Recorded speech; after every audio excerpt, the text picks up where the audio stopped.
Good day everyone. So for today, let me teach you on how to change your desktop or laptop background. So as you can see, this is my desktop or laptop background.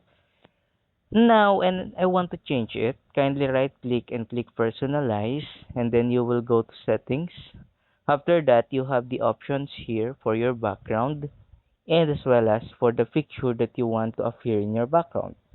Now, so here you can choose any solid color, or if you want a slideshow, you can do that as well.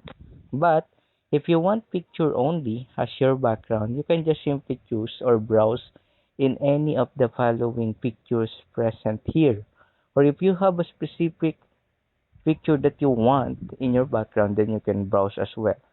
But for me, I just simply choose here uh, this one, this better. And then after that, you can go back and kindly check if it already appears in your background. And here you go. This is now my desktop background.